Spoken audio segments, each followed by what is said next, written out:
আসসালামু আলাইকুম। আজকে খুবই গুরুত্বপূর্ণ একটি বিষয় নিয়ে কথা বলবো। আমাদের ফেসবুক পেজ, আমাদের ওয়েবসাইট hrprofessionalbd.com এবং আমাদের এইচআর প্রফেশনাল বিডির হোয়াটসঅ্যাপ নাম্বার, তাছাড়া আমাদের পার্সোনালি অনেকেই কোশ্চেন করে থাকে। এইচআর ডিপার্টমেন্টে জব করতে হলে কোন বিষয়ে দক্ষতা অর্জন করতে হবে? তা আমি ৪ টা বিষয়ের কথা বলবো। ইনশাআল্লাহ কোন ব্যক্তি ৪ টা দক্ষতা অর্জন করতে পারে, তাহলে ইনশাআল্লাহ আমরা বলতে পারি সে এইচআর ডিপার্টমেন্টে খুব ভালোভাবে জব করতে পারবে এবং এইচআর ডিপার্টমেন্ট পরিচালনা করতে পারবে। নাম্বার 1, আপনাকে বাংলাদেশ শ্রম আইন সম্পর্কে খুব ভালো একটা ধারণা থাকতে হবে। নাম্বার 2, এইচআরএম সফটওয়্যার সম্পর্কে ভালো ধারণা থাকতে হবে।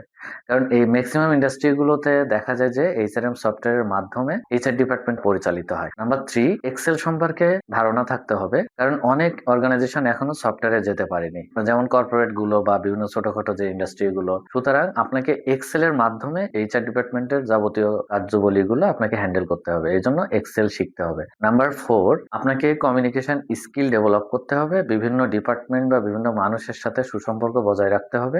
এই ৪ টা জিনিস যদি পারেন, ইনশাআল্লাহ আপনি এইচআরএম এ জব করতে পারবেন।